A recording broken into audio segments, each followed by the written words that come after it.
Hello and welcome to the American Cinema Foundation Movie Podcast. I am your host Titus, and today I am joined by my good friends Flagg Taylor and Carl Eric Scott for a discussion of Jeff Nichols' Mud. We have previously discussed Gran Torino, and we have discussed Whit Stillman comedies, Damsels in Distress and Last Days of Disco, but now we're turning to a very dramatic movie. Jeff Nichols is a young director from Arkansas. He's barely about 40, and he already has 4 or 5 movies that are quite sensational, often filmed on location, almost always dealing with Southern themes, and he makes a great contribution in a Hollywood that's increasingly about abstract urban spaces to a cinema that deals with real American communities and opportunities and dangers they're facing. So we're going to give you a little flavor of the Mississippi Delta in Arkansas. Please, Flagg, Carl, introduce yourselves and let's get to it. Hi, this is Flagg Taylor. I teach political philosophy and other things in upstate New York at Skidmore College and do a lot of research and writing on communism and totalitarianism. And Carl and I co-edited a book a few years ago on the wonderful German film, The Lives of Others. So sometimes I use that film in my courses as well as a few other films. So I'm happy to join Titus again and be back on the podcast. Yes, hello Titus. This is Carl Scott. I'm coming to you from out of Utah. I work at Utah Valley University. I live in Provo, Orem area. And yeah, I have similar interests with Flagg in terms of my teaching and so forth. And I'm glad that he mentioned The Lives of Others book that we did. Some of my main areas that I write on are Tocqueville and constitutional issues. Yes, of course, I have to say, we did a podcast on The Lives of Others. This was the last thing we guys recorded together, and I forgot about it. Right. I'm sorry. Right. Yeah. But now, let's get to Jeff Nichols and Mud. Run us through the plot, Carl, please.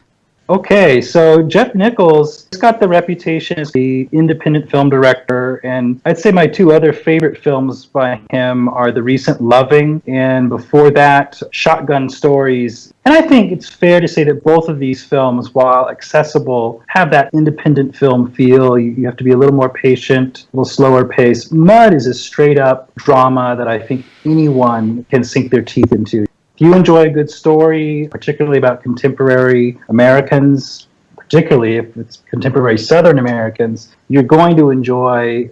The film is a coming-of-age story, a little reminiscent of maybe Huckleberry Finn, or probably Stand By Me, the 80s film might be a good reference point.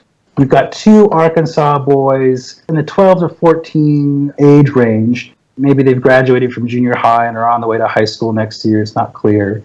They live on a river in Arkansas, and they're very self-sufficient. They know how to get her done with motorcycles, with boats. The one child doesn't really have a father, Neckbone. He lives with his uncle Galen. And then Ellis, his father is a fisherman. So these boys know about the river, how to handle themselves. And what happens is they run into this mysterious character named Mud on an island in the Mississippi River. The reason they've gone to this island is Galen, Neckbone's uncle, has seen a boat in a tree.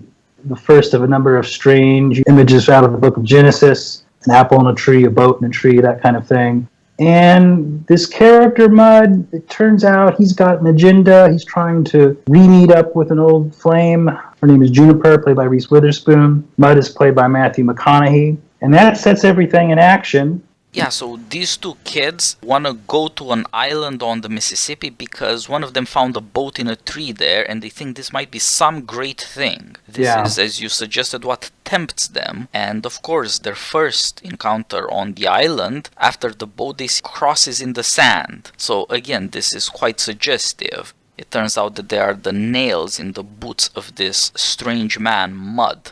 And these 2 kids have to deal with their families and with love, and this one strange guide maybe is really necessary for them. The story that's called Mud after this guy who is very close to a portrait of a natural man. He doesn't seem to have any ties, and he seems much more spontaneous and at the same time experienced than anybody else in the story. He's also the best speaker, which is maybe even stranger. He has a great facility with words, and as you suggested, Carl, he also has an agenda. He's not all that honest. He's not really a good man. He's a charming man. As you put it, is mysterious. One of the boys is angry with him and contemptuous, the other one is very attracted. And I think both of these reactions are somehow mixing what we as an audience see in this guy, played by Matthew McConaughey, in an extraordinary performance. Mud tells them what anybody would want to be told, that you guys remind me of me. Now, of course, that turns out to be a very dangerous thing to remind anyone of, because Mud hasn't ended up well. As the story unfolds, we see the catastrophe that threatens to bring Mud and everything he loves to an end. And it seems like maybe the boys are at a crossroads. They're young, they're not even 18, but this may be the defining moment in their lives. And the story certainly frames things that way, so that we see what love, what family mean to these kids. I have a question for both of you. Maybe it prompt some thoughts about the bigger themes of the film. I remember when I first watched the film, and I've seen it a few times now, what struck me was just what you mentioned, Titus, that these two boys, Ellis and Neckbone, have very different reactions to Mud, and neither of them have the instinct just to go to the police and say there's some weird guy on this island, and I'm pretty sure he shouldn't be there. And so why do the two boys react the way they do? I certainly think Ellis's sympathy is maybe the oddest reaction. I think my 13-year-old self would have been much more nervous around this guy. And so I wondered if you two thought, are we just to chalk this up to Mud's charm and facility with language, that he convinces these kids, manipulates them? Or why does Ellis in particular, why do you think he's more sympathetic to Mud than his friend? Well, Mud says, I need a little help. He's clearly very hungry. He's not making it out there. So the return to the island of Mud is they're returning to bring him food. So this seems to be just a charitable impulse on Ellis's part. The other thing I think to keep in mind for both of the boys is they want that boat. Later on, there's an explicit deal with Mud for the boat, but I think all along that's the motive, and that's... Right. That's a big deal, and trading food for a boat is pretty good because you see how it gets done, when it gets done. Teenagers could not have done that without a real man to do real work there, including fairly dangerous stuff that's really exciting to see on screen. You mean they couldn't have gotten the boat down from the tree? Yeah. So he's providential in that sense. They go there looking for a boat and they find the guy to get it for them too. But there's something else about the boys' initial reactions to Mud. They see the man after they see the crosses in the sand, and he tells them his name, Mud, which is a double entendre. Mud on the one hand is dirt, but on the other hand is the clay out of which man was made, into which life was breathed. That's who Mud is. But Neckbone, who is the guy who later of the two kids wants the gun, Mud also has a gun, which makes him even more real as an adult man. He's a dangerous creature. He later wants the gun, and his original reaction is to call him a bum. And here we get one of Mud's great disquisitions on human nature. He says he's not a bum. He may be a hobo, but there's nothing dishonorable with being a hobo. It just means you're free. He's not sponging off anybody. He's not in debt to anybody. He's in no way a parasite. He's free. So that's a big deal about what it means to have nothing, except of course that gun. The other kid, Ellis, our protagonist, later decides to help Mud because Mud is a lover. He is the only man in the story who is willing to take real risks for the sake of love and jeopardize himself to protect somebody else because of love. His initial reaction is not aggressive like with his friend Neckbone. The one of the boys that is angrier is also just better with his hands. He made a dirt bike from parts by himself, Neckbone did. Ellis isn't that good with his hands, but he's not that angry either. He's more of a lover than a fighter, and he responds to Mud's beauty more and immediately. Both of these kids respond to different parts of Mud. As for the other thing, it's not at all surprising why these kids don't talk to cops. They're self-reliant, but they're also very suspicious of other people. In a sense, it's easier not to be suspicious of Mud because he's just a nobody. You could see why these people have problems with authority. Yeah, Ellis already is framed, you might say, against having great sympathy for law and order because the river authority is this constant threat for his father's livelihood. They have a houseboat on the river, that's where they fish from. But it turns out there's some legal angle that the river authority has is continually keeping it in threat. So Ellis's father's name is Senior, interesting name. I don't know the mother's name. Mary Lee. She and Senior are having marital problems. And what turns out is that once she leaves the property or does a divorce or separation, the river authority can just take that houseboat apart. And Ellis hates that idea. He hates the idea of not being what his father constantly preaches, which is self-reliant, having a livelihood as a man. He says explicitly, I don't want to live like a townie. That's the kids that are in town that are more like the rest of us with wage-type jobs and so forth. He identifies with his father's belief in self-made work. And in some way, I think those problems, the fact that his way of life is under threat, makes him a little more open to Mud. Neckbone seems the kid who has the more typical reaction most of us would have. This guy's scary, he looks like bad news. Either stay away from him or report him to the authorities. Yeah, that makes sense. Yeah, Ellis's family and whole life, as you say, is falling apart, and he's looking for something better. And in that sense, again, you see how Mud responds to this. Mud is an example of what Ellis might realistically become. He looks like he's going to grow up as handsome as Mud, or so. He is as self-reliant and free moving about, and he doesn't have ties to anything if his family falls apart. So this is a real possibility for him. And you can see why he's interested in making it a good possibility. From the get-go, Ellis is invested in believing that Mud is a good man and that he deserves help. Right. I think part of the identification with Mud is, again, this is a coming-of-age story, but it's really an emphasis on coming of age into manhood. Manliness is a big theme here. And Mud is clearly, for Ellis at least, a model of manhood. What he gets from his father, Senior, is a powerful example, his father's work. But Senior, his father, is very closed off. That's part of the problem with his marriage. But he's also, the way he handles Ellis, it's very much in terms of rules. We got to get this done. You got to be here on time. There doesn't seem to be the openness to love and problems in life that clearly you get with Mud. We talked about the fact that he goes and gives Mud food, but probably the most important breakthrough scene in his connection with Mud is he goes to the island alone at night, and it's precisely when he's learned that his family is imperiled by a possible divorce. And so there's this emotional reaching out to Mud as an example of manhood, and as we're going to talk about more, as an example of someone who's serious about love. Yeah, and that brings up the plot point. Ellis has a little crush on a girl that he sees at the local hamburger ice cream shop, May Pearl. Right. And you see him taking a risk for the sake of this girl that he wants. You know, he's much more forward than I think Neckbone is, which is interesting. And so I think it's worth talking about his behavior with May Pearl, too. Initially, it seems quite affecting, and you admire his gumption in going to talk to her. But then it takes an ugly turn later in the film when he sees May Pearl in a car and he goes up to the car and punches the driver. So you see him liking the fact that Mud takes a risk for Juniper, and it's almost like he's, I don't know, maybe imitating is too strong a word, but you see him try behavior that he thinks is admirable with this girl, May Pearl, who's clearly a couple years older than he is, too. Yeah, she's a high school girl, and she's with her friend when he first sees her, and some guy is teasing her in an unpleasant way, and he goes and cold cocks that guy, just lays him down. This is a world where beauty and love are very much endangered and pretty rare. Yeah.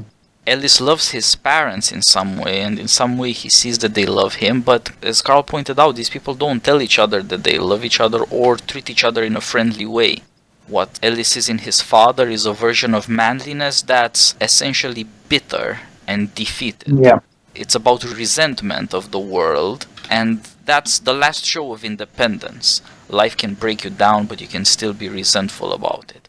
What the father teaches the son is that life is work, and so somebody who loves somebody else like the father loves the son has to work him hard. You have to learn about pain and struggle early, just for the sake of pain and struggle forever. There's no payoff in that vision. His father is, in that sense, a massive failure. Gives the boy no future except to do what his father did before, both of them alone apparently and pretty miserable. It's not a surprise that the boy is looking for some version of his manly, youthful anger that has a chance of working out. Right. I think it makes it paradoxical that he likes the river so much. Why so? Well, just because the river It's drudgery. That's the future that he's resigned to. And I guess he sees the river as adventure and possibility in a way, but the river doesn't offer his father much more than a life of routine drudgery. And so it's paradoxical that he's so attached to it. Well, what the kid is lured to the island by is the prospect of getting a big boat. Now, that's an alternative to a houseboat and the little fishing stuff he does. It means getting away. And you rarely see the kid in town, and he's looking at other people sometimes, but he's a stranger to them. Getting away is all he's got to look forward to. Well, I think one thing we should stress is that Senior has a vision for an Arkansas River way of life that could be compelling. I mean, it would be a simple life. You'd have to be content with fishing and not getting much for it, but you could at least conceive of it working. The problem is that it's socioeconomically not working. This town is pretty depressed. It's clear that Senior is only really scraping by, and the river authority is a constant threat. What's more, he's not stepping forward as a man, you might say, in love and in the friendship aspect of marriage. He's sort of shut his wife out. So the bitterness comes because things aren't working out for him. Some of that's society's fault, some of that's his own fault. And his bitterness takes a particular turn, it's worth mentioning, which is a fatalistic bitterness towards society. All right, we could see a conservative version of this if we wanted to. But it also has this ugly misogynistic side, which is more fatalistic than ugly. He basically says, women are tough. He also at some point says, because Ellis asks Mud about this, that you can't trust love. So Senior has a vision of life working out for independent Americans, but the modern world plus women mess it up. Yeah, and you don't really see much interaction between Senior and Ellis's mom, Mary Lee, until the penultimate scene when there's an attack on the houseboat. You see them then, but... Well, they also have a couple of fights before. Oh, okay, yeah. And that is where the mother tells Senior, the father of the family, that he has always been a failure, that he has never been able to cut. Oh, okay. And we learn in the movie that the reason the houseboat is going to be torn down by the authorities is that it's in her name because she inherited it from her father. Right. So Senior's vision of self-sufficiency isn't all that self-sufficient. It's self-sufficiency within a family where you can inherit things. And this is why it's so important that on the one hand he's failed to secure the family, on the other hand he's failing to leave something to his son, like his wife's father left to her a houseboat. And yeah, at least for Ellis, this way of life is over, and he's looking at the ugly mess it's left. At some point the kids have to steal parts so that they can fix Mud's boat. And they're willing to turn thief, which they hadn't really done before. And it's not that they don't know that it's wrong, but they don't really see a way around it. And Senior slaps the kid around and shames him for it. This is all that's left for Senior, to know that other people have property and you don't, and you refrain from any crime. That is your only pride. There's nothing really there for any future. And he's the first prominent example we have of a father. There's something to be said for his harshness. It does make the boy pretty strong. And there's something to be said for his negligence too. It does make the boy pretty free. Self-reliant. One assumes teaching the kid a job and habits of regularity and discipline and reliability. Also giving the boy a sense that he can do all these things. He can learn stuff and do stuff for himself is worth a lot. These boys are not brittle or damaged. Right. Maybe Jeff Nichols is endorsing moderately negligent fatherhood. One hopes. Clearly, these are not fathers who show up at every school game or play or whatever. You could say that the defense of freedom is very qualified here, including negligence, because these people don't really have much better choices. Mm-hmm. That's true, especially the point about psychological brittleness. So there are certain advantages to this model of fatherhood, but it seems such a failure because it neither succeeds on its own terms in that real family, nor does it offer a way forward for the next generation. Mm-hmm. Right, because it can't handle Eros, it can't handle women. Yep. Senior has no good advice to give Ellis about his first attempt at dating, and that's where Mud steps in. We should say it's unclear who his parents are. He has an adoptive father, Tom. Played by the late, great Sam Shepard. Yeah, and Tom is someone who is highly educated. He went to Yale, was involved in the Marines. There's rumors that he was involved with the CIA or whatever. But he is the foster father for Mud, we learned. So Mud comes out of the woods, is adopted by Tom, and the big event in Mud's life is he gets bit by a snake, and in the process of being rescued from this poisonous cottonmouth snake, he meets Juniper, who becomes the love of his life. And this happened really around the same age as Ellis and Neckbone. And Mud's life becomes sort of this dedication to Juniper. And that's actually a problem because Juniper proves to be unreliable. Fine performance by Reese Witherspoon. She loves Mud, he loves her, but there's something about her she ultimately cannot be faithful. Mud is on the island.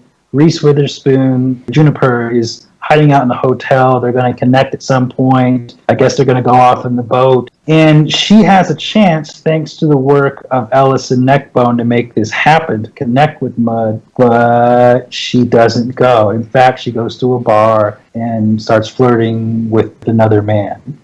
So this actually would maybe vindicate what Senior says. Well, modern women mess you up, right? You can't rely upon them. But what's amazing about Mud is he actually ultimately has a forgiving reaction to this betrayal by Juniper. But most of the film, we're caught up in this story of will Mud and Juniper reunite? Will they escape the people who are tailing Mud, trying to kill him? Because he actually is a murderer. He killed a man who beat Juniper. There's maybe that not so good example of Mud to Ellis. The way you're a lover is you attack with no questions asked the men who might be competition or harmful to them. Yeah, that is what I think is both confusing, but I guess makes the film complicated and interesting, is that no one's vision is really affirmed, precisely because of what you said, Carl, that Juniper turns out to be unreliable. So Mud's behavior in terms of risking his life for this woman turns out to be based on complete misunderstanding of who she is or not being willing to face facts. And then in a similar way, Ellis seemed to convince himself of May Pearl's feelings towards him that turned out to be completely divorced from reality. It's obvious to the audience that May Pearl is older and sure was being nice to him, but was not ready to commit. Whereas in Ellis's head, they were dating, right? They were boyfriend, girlfriend. So it makes this parallel very interesting. And then if both of those things are true, then it leads you to wonder, well, maybe Senior has a point. Which is a depressing conclusion to come to. Yeah, I would just say with May Pearl and Ellis, you're right. It's a young boy's confusion about dating and all the typical missteps that happen in teenage romance. But with Juniper, it's more like these people were destined for one another. This is a long-standing on and off couple. She's there when his life is saved. And you get the sense that she was almost in love enough or reliable enough to make it work, but just not enough ultimately. One of the most powerful scenes in this film is where we see her recognizing that she's not going to stick with Mud and that Mud's made a final rejection of her. Just incredible scenes where she realizes that, and also she gets this glimpse of Mud where he does this parting wave, and it's a wave of love and forgiveness, really, and this alone makes the movie worth it. It's a very moving scene. Yeah. So I think the thing with Juniper, she's ultimately unreliable. Mud should have realized this much earlier in his life, but it's a big love of his life, and it fails. I think Flagg is right about this. They're way more connected than it seems. The relationship between Senior and Ellis is like the fatherhood you see with Tom Blankenship and Mud himself. They have a lot in common as fathers and sons respectively, and Tom also first refuses to help Mud because he's still running after Juniper, and also tells Ellis, women are the thing that destroys men. Mud also started this love affair when he was a boy. One thing he has in common with Ellis, who is also experiencing first love, and you get to see indeed how violent he can be about it and how naive. But I think that's part of the deep teaching of the movie, that for young men who are lovers, this combination of aggression and naivety is constitutional. The desperate desire to make oneself worthy, and at the same time to be sure that if one has good intentions, one will be loved back, is the way He deals with vulnerability. And from the point of view of love, how could a kid with such a father and mother go through first love and the disappointments that are inevitable and come out more or less whole, right? He needed somebody else. Every illusion in the story turns out to have some core of truth to it and some important psychological advantage and teaching. Like the boys learn from their fathers to be sturdy, which turns out to save their lives. So also Ellis learns from Mud about loving women even if things go miserable, and this turns out to help him lead a life in the future. Mud himself starts from this illusion about who Juniper is, but her criticism of him also rings true. She tells Ellis that Mud is not exactly who you think he is. He is not exactly what we ourselves have seen. He's not reliable either. Yeah, it's not just that he has no plan about how to do these things, but like she's a creature of her passions, he's a creature of his passions. Right. He'll up and murder a guy. Now, I'm not saying the guy didn't deserve it, but it's still a very serious thing to do. Indeed. And that's who Mud is. In a sense, both Mud and Juniper grow up just now, and partly with the help of these children, when they realize that they've involved children in something they should never have done. Yeah. And only now do they become adults and learn to live with the fact that a beautiful thing that they've chased for so long is just not true. Yeah, it's not going to work. Maybe one of the messages of the film is that there's a strange way in which self-command and self-knowledge have to go together. And so you could say that Senior is self-command without self-knowledge, deluded about who he is, and that important plot detail about him not being the owner of the boat. Yes. Mud is pretty honest about who he is, but his self-command is limited too. So putting those two things together in one personality is difficult. It's almost like for Eros to work, you need both self-command and self-knowledge.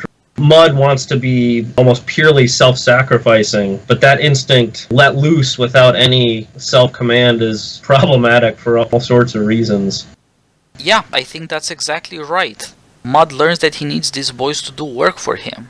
He also learns that there are consequences to his actions, and he has brought these children under threat of death because he never thought things through. Put that problem in terms of fathers and sons. The problem with the fathers seems to be that they would never start anything.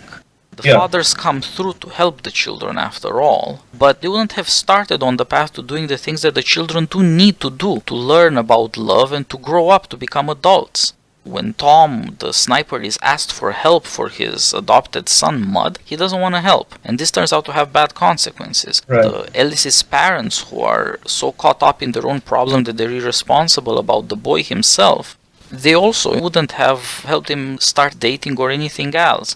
Just like Neckbone, Ellis's friend, he has an uncle who steps in to father him, but that guy can offer nothing. He says, if you want to talk to me, you can talk, as though anybody has ever done that in the history of the world. All the advice he can give to Ellis is, if you're heartbroken, go and have sex. Some promiscuity will clear your head. And there's a teaching involved there, that it might feel like the world and eternity are caught up in your love, but it doesn't matter, actually. That's, it's not going to help anybody with anything. Yeah, so that's Galen, the uncle who also lives on the river. What he does is he dives and scavenges things. He finds some pearls from time to time. So he's almost a lower version of Senior. He's a very fascinating character. He's a rural character, but he's really into punk rock and playing in these little punkety rock bands. He takes responsibility for Neckbone, but not much. He lives in a trailer, and he's a happy face temptation to misogyny, whereas Senior's this more grim, bitter one. You might look at the villain characters who beat women as the extreme evil version of misogyny. The way you deal with women is you beat them. Well, Galen's way of dealing with women is you don't expect much from them. You just seduce them, have sex with them. That's that. He has this interpretation of the Beach Boys song, Help Me Rhonda, where he basically says the whole point of this song is when one woman gets you down, love makes you feel sad. Then get back on your game by getting another woman in the sack. kind of a limited interpretation of the song for one thing. That's not a plausible interpretation. Well, I guess it's plausible, sure, but it just shows that for him, women are just boosts your self-confidence. And it's probably not emphasized enough, but we briefly see that he has one of these improve your seduction technique self-help books. So he's tied into this thing we've seen a little bit in the last decade, these men's groups, which have a very cynical view of modern dating and sexual relations. And one response to that is the improve your seduction technique. I feel bad for Rhonda in a way I've never felt bad for Rhonda before. Now I feel bad for Rhonda. Well said, Flagg. Well, Carl, you're right about this. Galen, that's what he gives his nephew to read. How to be a more confident seducer, and that's what Neckbone therefore tells Ellis as well. This is how things work. Neckbone isn't as interested in girls yet, but he's also more gullible about this, because he's never had to face for himself how humiliating it is to be told that love is a matter of batting averages. Some you hit and some you miss. What are you gonna do? But that's what Galen is all about, and he seems fairly satisfied with it. But of course, this thing doesn't last. You're not that young and that handsome forever, and things aren't without consequences forever. You're right that Galen is a newer, more high-tech, but less dignified version of the self-reliant man of the river, because he has to scavenge the bottom. He's proud he found a fully functional ceiling fan on one of his dives, and there you go. You never know what you're gonna find. There are good things where people don't expect them. Now, of course, that's something to frown at there, but I think it's also part of the deep teaching of the movie, that there are good things to find in places where you don't expect. For example, this little town on the Mississippi in Arkansas. These people learn important things about how to be a human being in circumstances that are pretty frightful. And whenever you see rides through town, it seems like the only growth industry is junkyards. But even so, these kids know how to make stuff out of junk that's real and works. That's, again, admirable. Maybe one plot detail we haven't talked about is when Ellis falls in the pit of water moccasins. Mud does not hesitate to take him right away and get him off the river, finds the bike, takes him to the hospital. And you might wonder, from what we know about Mud, whether he would do that or not. It's not self-evident that that would be his first reaction. After all, he knows that at that point in the movie that these assassins are after him and that his life is under threat. Yet he doesn't hesitate, I don't think, for one. Yeah, you see him jump in there among the snakes. He's risking his life for what seems right. That part about his character is real and doesn't seem to be conditional in any way. It's also unique in the story, and it has this importance because this happens after Ellis finally loses faith in Mud. Yeah. And it's because Mud and Juniper are no better than anybody else. They say they love each other, but they abandon each other. That's the big deal there with all these kids. What are they going to learn about love when disappointment comes? Will they learn to hold themselves in contempt for being weak enough to love women? Will they learn to hate women because they seem stronger and are able to break a man without even trying? This boy, in this moment of great anger, he fights with Mud and he runs away and he falls and he might die, bitten by snakes. This is just a great biblical image that he's among the snakes there dying. There's already been discussion of the snakes. We've learned that due to the dynamics of anti-venom, if Mud is bit again, he's probably going to die. So his rushing into that creek to pull Ellis out is a spontaneous act of extreme bravery. It's echoed, though, in the fact that he throws himself into a snake pit almost more dangerous when he goes to have a last word with Ellis. He doesn't need to do this. But I think what we see at the end of the film is that he's given up on the dream of Juniper, and that confrontation with Ellis when Ellis says, "You used us and you don't believe in love," really, from that point forward, his new purpose, or at least one purpose besides escaping America through the boat, is to be his father figure to Ellis. It's another beautiful scene with Mud's mercy on display when he sneaks into Ellis's bedroom at night. That's where, even after what Juniper has done, he says to him, "Look, your father's not correct about this idea that love never works." He says, "If you find a good girl, you're going to be fine." So despite what's happened to him, he still is a believer in love, and he can provide a corrective to some of the bad lessons that Ellis has gotten. It's a new purpose for Mud that makes him a much more interesting and admirable character. Yeah, that's a good reminder. I'd kind of forgotten the interplay between these two plot elements. But I think you're right that it's really crucial that when he goes to the houseboat, he knows that this Juniper thing is over with. And I think you're right to point out that now he has this new purpose. He does tell Ellis that he's wrong about it, even given his very recent experience with Juniper. Yeah, and that is also the moment when he tells the boy, I'm not a good man. Yeah. He understands at some level that the things he has done and has been through have done something to him. And running away is maybe the only thing he's got left. He runs away with his adoptive father, and it seems like maybe they could make it. Maybe they could prop each other up in some way. The old man seems self-sufficient, but there's nothing in his life, and in his heart there is only bitterness. Yeah. And Mud has lost the thing he's been chasing after for so many years as well, but it's not bitter. And that turns out to be a very rare thing. Mud is in that sense in between the old men who think that women are the devil and people like Galen, and if he convinces him, his nephew Neckbone, who think that women aren't really anything. You don't have to be afraid of them because they don't matter. Right. The truth about seduction is to be confident because there's no risk. You'd have to believe that women are of great importance to be afraid of them. I do remember in one of the blog posts that Peter Lawler had written on the film that he pointed out that one of the last scenes is important, and I dismissed it as a throwaway scene, but that you see Ellis has moved into a fancy little apartment complex in town. Ellis, I think, is in the parking lot of the complex, and he sees a bunch of girls getting out of a car, and at least from what I remember Peter wrote about it, is that this is a subtle message that maybe town isn't that bad. The apartment complex is pretty nice. It's clean, and your mom is an admirable woman in lots of ways, and so maybe the future away from the river is pretty bright. Yes. There's even a suggestion that his parents will reconcile. They seem to come together once his life is imperiled, but it seems possible that their separation will be temporary. Oh, okay. He does have a moment with his father who finally tells him what a father should tell him, to be kind and helpful to the mother, and that they have loyalty between them. It's unbroken. But the old man is not going to walk away from the river. It's just that the boy has a future with his mother, and there are these pretty girls. And I do think that that's way more important than it seems. The whole story is about what life is like outside of the law. These are people who don't talk to cops in a place where the cops can be bought and sold, you're told, in the interest of private murder.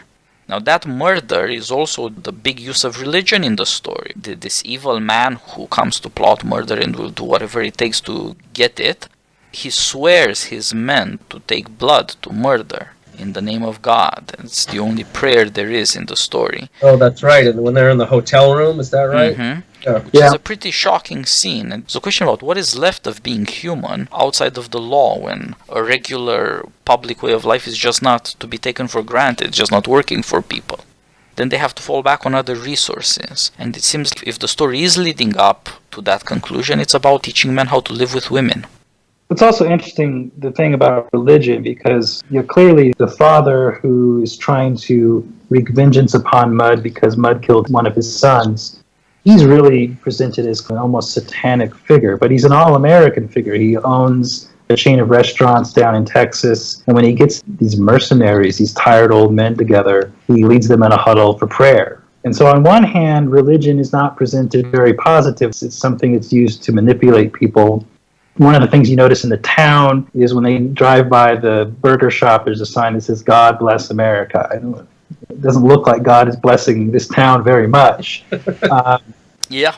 But that leads us to the fact that this film has an awful lot of biblical references. Mud is a figure of grace and forgiveness, ultimately. There's also just a lot of strange things. I don't know what you guys make of this. I mean, they're on an island. Mud has a shirt that supposedly protects him from snakes because it's got wolfsbane in it. So there's superstitious stuff. You mentioned the 7-league boots, the crosses in the boots. And there's some other things, including the fact that we're not entirely sure about the ending. If you watch carefully, there's a brief scene where Galen is looking up from the bottom floor. This is after the big shootout, and we don't know yet what's happened to Mud, and we see a body that looks an awful lot like Mud with a bullet wound in it floating above him. That would suggest that the ending is that Mud dies.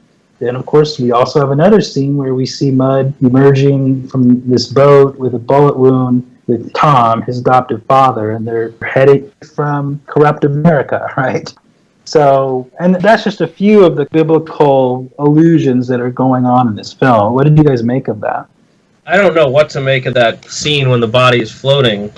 The final scene, if it was just Mud alone in some more ambiguous environment, then it would be plausible to me that Nichols was trying to communicate this is heaven or this is after he dies or something strange. Yeah. But Tom is in the boat, and I think he says something. Yeah.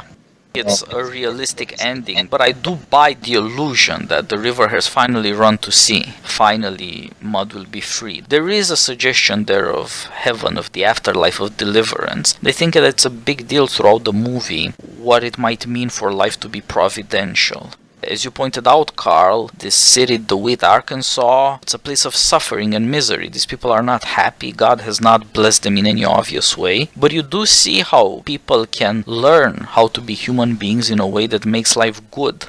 These people are not asked primarily to resign themselves to a miserable fate. The question is whether they can see any way to live a good life, and the number of providential events align partly their own choices, not just things given to them. So it seems like the primary sense in which life is not simply providential is that it's not certain, and it's not obvious, and you have to work hard. And Mud also says that there are powerful forces in this world. There's good and evil, and the best of luck and the worst of luck. Providence is hard to figure out. It's hard to tell the difference between accidents and providence. And again, this is about what it means to live life without the restraints and the order imposed by a society. Yeah, that would fit with one possible reading I have of the last few scenes. I mean, I agree with Flagg. The scene on the boat is extremely realistic. It's not gauzy or hazy. But I think Nichols has set it up in a way so that we get a sense of what Ellis has to go through in terms of what he believes about Mud's fate. All he really sees is that Mud is shot diving into the water. They don't find his body. And so there's a discussion between Ellis and Neckbone. I hope he made it, but Ellis will never really know. So in a way, that those scenes where we see his body on one hand, he's dead, he's trash in the river, and on the other hand, we see him alive with his adopted father, are the two options for belief for Ellis. And I think that works with your idea of thinking about providence. And obviously, I think that the film weighs more heavily on the faith side, that he comes through, a resurrection, you might say, out of his death in the river. Practically speaking, would be something like his father nursing him back to health. And that connects with earlier things where we talked about the fact that his name Mud seems to point back to Adam and things of that sort. Yeah, it's certainly providential that without Tom, there's no way that Mud survives. True. Even Ellis is probably shot, I would say. Oh, yeah. You have Tom living across the way, who happens to have been a sniper, who happens to see what's going on. Yeah. So, yeah. But he steps into his fatherhood role. So Yeah. it's a similar affirmation of that fatherhood role, even when it's maybe not your biological one.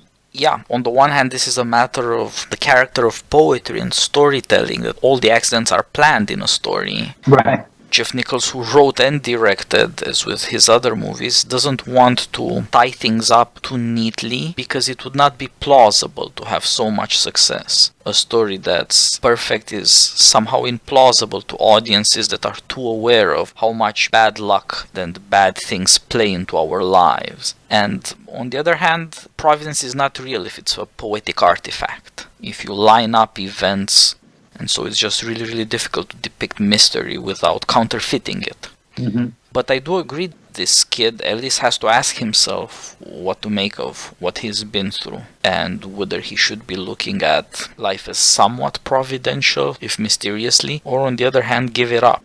And I think that the last scenes with Ellis show, both with Neckbone and with his father and with his mother, that this kid's not given up, that he's a fairly Tom Sawyer character. American manliness, he thinks, might work for him. He's pretty pleased with the way things are going. He's not running from place to place searching for something to give his meaning like he did with Mud and the girl and everything that happened in the story.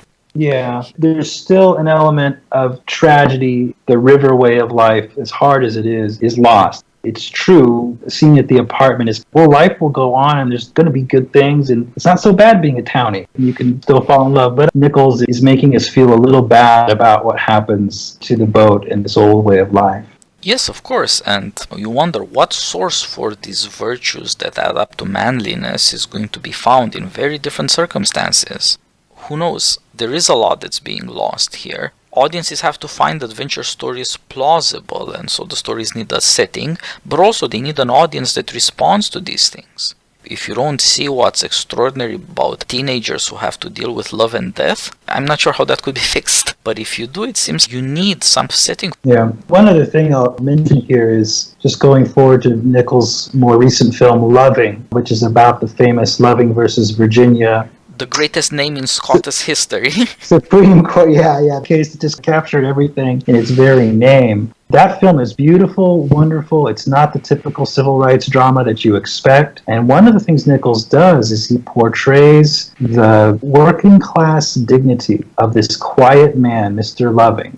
And so again, this is why I would stress that for Nichols, this loss of rural, more working class independence, it's got to have some element of tragedy to it, because these people, at least at the end of the film, it doesn't look like they're going to be able to become that dignified working class person. And maybe that's reading too much into it. No, I think that's perfectly true. And of course, in Loving itself, trying to get out of a crowded city where you're afraid your kids are going to get run down by a car in the street is a big deal. And the love for the countryside and what it means to be free, in some sense means being alone or secluded. That's a big deal, and it seems to be part of what the country can contribute. Not just Arkansas, not just Virginia. This is also what people think about freedom in the West.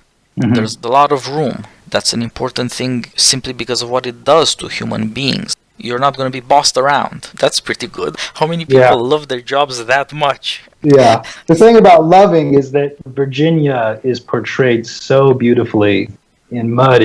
Arkansas is more gritty. It's not obviously... And in Shotgun Stories, Arkansas, again, it's an ugly place of tragedy. Some part of that seems very, very realistic. There's more violence. People are more aware of their passions and there is less self-deception, but with less self-deception, the civil peace falls apart. Mm-hmm. Yeah. These are very interesting, very thoughtful stories for that reason. So there are very good reasons for filmmakers to get out of a set and to get out of the abstract urban space where things happen that aren't real and the people aren't real either. Yes. You don't see very many comic book movies set in rural settings, right? I don't know. Good point. Gentlemen, thank you for joining me. This is a movie we all love, and our friend Peter Lawler also thought well of it, and it's great to have this in a conversation we can share as a podcast. Maybe we should talk about Loving for our next conversation. I haven't seen it. Yeah, I haven't seen it yet, but I'll put it on my list. You must, Flagg. We recommend it. I loved it. My friends did, and so conform, Flagg, conform. All right. That's the lesson here. Okay. Thank you, Titus, so much. And we'll talk again sometime soon. Sounds good. This is the end of the American Cinema Foundation Movie Podcast. Folks, please subscribe to our podcast on iTunes or SoundCloud and give us a rating and a review. Please help us spread the word. Take care.